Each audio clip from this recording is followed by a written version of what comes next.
privilégio a gente partilhar a palavra. Bom que você pôde chegar até aqui. Você que está de casa também participando, seja bem-vindo, bem-vinda. E que a palavra ela seja na noite de hoje, mais uma vez, a resposta de Deus ao nosso coração. E esse é um tempo que a gente passa por muito estresse. E um dos reflexos desse estresse na vida do ser humano é que ele vai se tornando cada vez mais esquecido. Você pode reparar, você acompanha as pessoas hoje, de repente você mesmo, o cara está procurando óculos com óculos na cabeça. Amigo nosso aí que usa o óculos na cabeça, não é? Então, mas ele nem procura lá mais, porque ele já sabe que está lá. O cara está procurando a chave de casa com a chave no bolso. Quem foi que pegou a chave? E nesses dias aí de pandemia, o cara está com a máscara, procurando a máscara dele. Falou, cadê a minha máscara? E o cara está lá, vai usar duas. E a gente vai esquecendo das coisas, porque o dia a dia, ele é exigente com a gente. As lutas, elas estão aí, são reais e afetam a gente. Agora, existem questões que nós não podemos esquecer. E a minha preocupação com o que temos esquecido é que no dia a dia nós temos nos esquecido que nós somos cristãos. E isso é muito mais grave do que não saber onde está o óculos, do que não saber onde está a chave, do que não saber onde está a máscara. Esquecer que somos cristãos nos faz reagir no dia a dia como qualquer um. E eu e você não somos qualquer um. A expectativa da sociedade sobre nós é diferente e tem que ser, porque nós escolhemos um dia professar uma fé que faz de nós discípulos de Jesus Cristo. E o problema todo é que hoje as pessoas são mimadas. O marketing, ele mima a gente. Se você tem poder de consumir, o marketing vai te mimar. E aí você está ali todo mimadinho e de repente alguém diz não para você. Pronto, o mundo acabou. E como é que as pessoas reagem quando ouvem não? Ficam aborrecidas, iradas. Você diz não para alguém, o que o cara faz? Fecha a cara na hora. Porque as pessoas não estão acostumadas a ouvir não mais. Porém, não também é resposta. E a minha pergunta aos irmãos hoje é como devemos reagir quando a vida, quando a sociedade ou mesmo quando Deus diz não para nós. Como lidar com os nãos da vida? O que um cristão faz quando ouve um não? Quando ele é decepcionado, quando de alguma forma ele é frustrado, como o cristão deve se comportar? Quero lhe convidar para que você abra sua Bíblia em Lucas, capítulo 9. Por favor, abra aí a sua Bíblia em Lucas. Capítulo 9.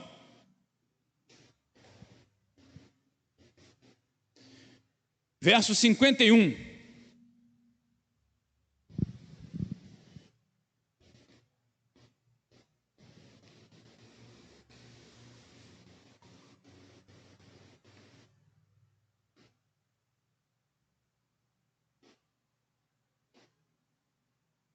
E aconteceu que, completando-se os dias para a sua assunção, manifestou o firme propósito de ir a Jerusalém e mandou mensageiros adiante de si. Indo eles, entraram numa aldeia de samaritanos para lhes prepararem pousada, mas não o receberam, porque o seu aspecto era como de quem ia a Jerusalém. E os seus discípulos Tiago e João, vendo isto, disseram: Senhor, queres que digamos que desça fogo do céu e os consuma, como Elias também fez? Voltando-se, porém, repreendeu-os e disse: Vós não sabeis de que espírito sois, porque o Filho do Homem não veio para destruir as almas dos homens, mas para salvá-las. E foram para outra aldeia. Meu Senhor, obrigado pela Tua palavra. Ela é a verdade que transforma vidas, que edifica corações, que leva os teus filhos a crescimento. Portanto, agora nós rogamos que o teu Espírito use esta palavra para trazer aos nossos corações coisas extraordinárias, em nome de Jesus. Amém. Meus irmãos, o texto, ele narra a história de Jesus tentando entrar numa aldeia de samaritanos e ouvindo um não. E o não que disseram pesou muito mais em Tiago e João do que em Jesus. Porque Tiago e João, eles achavam que Era impossível alguém dizer não para Jesus, mas viram que é. E o não, ele faz com que a gente reaja, mostrando quem nós somos de verdade. Como eu devo reagir quando a vida me diz não, quando algo me diz não, como Deus me diz não, quando a sociedade me diz não? Primeiro eu preciso entender a necessidade de perdão. Quando eu ouço um não, eu preciso perdoar.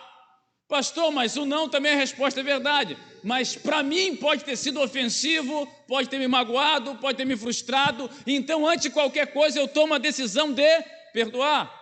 Olha o verso 54 na parte A, 54 na parte A. Seus discípulos Tiago e João, vendo isso, disseram: Senhor, queres que digamos que desça fogo do céu e os consuma? Esses homens, eles reagiram ao não com a ira, desejo de vingança, querendo fazer com que eles sofressem por conta da atitude que tomaram. Não é assim que a gente reage quando escuta não? Eu acho muito interessante, meus irmãos, muitas vezes a gente escuta 99 sims, mas quando um não chega, acabou. E mais, a gente tem que ser maduro suficientemente para saber o que as pessoas podem nos oferecer e o que não podem. Aqueles samaritanos não queriam Jesus e os seus discípulos na aldeia deles, não queremos. E eles reagem com ira, desespero, vamos tacar fogo, vai descer fogo do céu, vai consumir todo mundo. Jesus, aí a gente está voando, a gente está espiritualmente tão bem, que a gente está pronto para matar todo mundo. É essa espiritualidade que destrói, que se vinga, que reage na ira, que não tem nada a ver com o Evangelho. Esse é o problema. A gente cansa de ouvir isso aí, está vendo? Se levantou contra o ungido de Deus, ó a mão do Senhor pesando aí. O Senhor não quer pesar sobre ninguém não, meu irmão. Jesus não tem esse egoísmo, esse egocentrismo de querer que todo mundo entenda. Não, ele está lá, ele pergunta, dá para entrar? Não, ele segue em frente, porque sempre haverá uma aldeia que se abrirá, sempre haverá um coração que se abrirá para o Senhor. Mas quando disserem não para você, não permita que a ira te domine, ainda que você esteja certo, perdoe, entenda isso, porque qual o problema?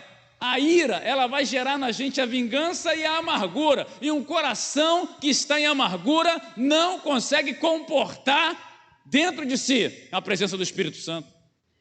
E a gente tem uma geração hoje que infelizmente não aprendeu a perdoar. Você vai construir uma casa, você pega lá, sei lá, você comprou um terreno, e aí você tem aquele terreno todo, e você planeja e tal, e aí você vai construir o alicerce. Você trabalha lá 3 meses, depois você enterra tudo. Aí o cara chega e fala assim, o que você fez aqui? Passou 3 meses aqui dormindo? Por quê? Obra de alicerce, ninguém vê, mas sem ela, nada fica de pé. O perdão que você libera, ninguém vê, ninguém aplaude, não vai tocar na 93 FM, não vai ter ninguém no púlpito dizendo que você perdoou. Olha que beleza, irmão fulano, perdoador. Não tem isso. Mas esse perdão te dá respaldo e autoridade espiritual para construir sobre a sua vida algo que vem da parte do Senhor. Portanto, não retenha mais o perdão, não. Se alguém te feriu, te magoou, te frustrou, se alguém que poderia te abençoar não te abençoou, em nome de Jesus, hoje, determine no seu coração, eu perdoo. Eu não quero o mal, eu não quero reagir com ira, pelo contrário, eu libero o perdão em nome de Jesus. Quando não encontra a gente na caminhada, qual a reação que a gente costuma ter? Olha, ainda no 54, quer que digamos que desça fogo do céu e os consuma, como Elias também fez? Quando nós ouvimos não, a gente tem que reagir na verdade da palavra e não na interpretação dela que nos interessa. Eles falaram, bom, a gente mandou descer fogo porque Elias fez isso, mas Elias fez isso com os profetas de Baal, que se levantaram para afrontar o nome do Senhor dos Exércitos, que se opuseram à verdade de Deus de tal maneira que desviaram o povo do caminho. E eles pegam essa verdade, distorcem essa verdade para que a ira deles pudesse ter uma certa base bíblica, um certo respaldo das Escrituras, para que eles dessem conta, dessem vazão a essa ira. Isso é muito comum hoje, gente. As pessoas pegam a Bíblia e fazem dela o que querem, massinha de modelar. para dar vazão aos seus desejos carnais, para dar vazão ao propósito que muitas vezes tem muito pouco a ver com a propagação do Evangelho. Nós fazemos isso, meu irmão, quando interessa. Já viu briga de crente como é que é? O cara fica brigando com versículo fora de contexto. Ó, o que o senhor fala aqui? Ó, mas o senhor ali fala isso. Parece que Deus está falando duas coisas diferentes. Parece que a Bíblia não tem unicidade. E esses homens, eles chegam diante do Senhor e de alguma maneira eles estão ali tentando forçar uma situação que não tem nada a ver com o Jesus que eles estão andando. Gente, com que Jesus você tem andado? Se o Jesus com o qual você tem andado não te ensinou a perdoar, não te ensinou a usar as Escrituras com amor, infelizmente você está andando com Jesus errado. A gente tem sempre um argumento. Lembra a história de uma criança aí? A mãe falou: vou comprar um gato para você, mas não pode puxar o rabo do gato. E a criança concordou. A criança concorda com tudo quando quer alguma coisa, né? É uma maravilha, parece a gente. Orar para Deus abençoar o meu casamento. Agora, Deus já falou. Então, mas aí a mãe trouxe o gato e tal, e a criança está lá doida para puxar o rabo do gato. E a mãe de olho. Teve uma hora que não teve jeito, ele escutou, não é? E a mãe veio correndo e falou: você está puxando o rabo do gato. Falou: não, mãe, eu estou só segurando, quem está puxando é ele. É isso que a gente faz com o texto bíblico, exatamente isso. O texto bíblico, ele fala para a gente que não é para adulterar, a gente continua adulterando. O texto bíblico fala que Deus odeia o divórcio, a gente continua divorciando. O texto bíblico fala que a gente tem que santificar a vida, e a gente continua escolhendo o pecado. E aí, faz o quê? Vai escolher o que interessa da Escritura? Começa a rasgar a página então. Não dá para ser mais ou menos cristão. Ou a gente é ou não é. O cristão, ele sabe perdoar. O cristão sabe usar as Escrituras dentro do amor de Deus, da verdade de Deus, usando o texto bíblico para o propósito para o qual ele foi enviado. Como reagimos aos nãos? Dá uma olhada aí, verso número 56. Porque o Filho do Homem não veio para destruir as almas dos homens, mas para salvá-las. E foram para outra aldeia. Quando dizem não a gente precisa aprender a reagir com amor. Jesus amou aquelas pessoas que disseram não a Ele. E disse: elas vão ter outra oportunidade. Elas verão outras coisas. Elas vão ter um momento no qual tudo vai ficar claro para elas. Esse não é o momento de trazer fogo do céu, nem de se vingar com ira, pelo contrário, esse é o momento de amar essas pessoas, porque elas não sabem o que estão fazendo, e Jesus as amou e seguiu em frente. A melhor coisa que a gente faz, meu irmão, com aqueles que de alguma maneira traíram a gente, abandonaram a gente, deixaram a gente na mão, é amá-los, mas seguir em frente. Porque às vezes tem um amor subserviente que fica implorando. Para de implorar por amor. Deus te ama, você é amado, você não está sozinho, você não está sozinha. Fica se metendo num relacionamento ruim atrás do outro, um atrás do outro o tempo todo. E aí pergunta: pastor, por que a minha vida está ruim? Porque você não se ama. Vai fazer o quê? Não tem o que fazer, gente. Vai passar a vida toda mendigando amor, e não vai ter. O texto mostra que Jesus amou aqueles homens, mas seguiu em frente. Amar é entender que o rio corre para frente. Se alguém quer ficar para trás, deixa ficar, deixa para lá. Um dia pode ser que se desperte. Jesus os amou, mas não permitiu que esse amor fosse maior que a missão que ele tinha. Nós devemos amar as pessoas sempre, mas temos que entender que esse amor não pode ser maior do que o meu chamado e o seu chamado. Está aí o problema. O texto se encerra no verso número 55. O Senhor fala assim, ó: voltando-se, porém, repreendeu-os e disse: vós não sabeis de que espírito sois. Como nós reagimos quando não acontece? Sabendo quem nós somos. A gente tem que saber quem é. Se nós não sabemos quem somos, quem vai saber? Se nós não sabemos a quem temos servido, como é que funciona? Talvez esse seja o grande problema da igreja hoje. A igreja esqueceu quem ela é. A igreja não é casa de assistência, embora ela faça ação social. A igreja não é lugar de fazer amigos, embora nela façamos irmãos. Igreja não é outro lugar, senão a agência do reino de Deus, onde se reúnem aqueles que verdadeiramente entregaram a sua vida a Jesus.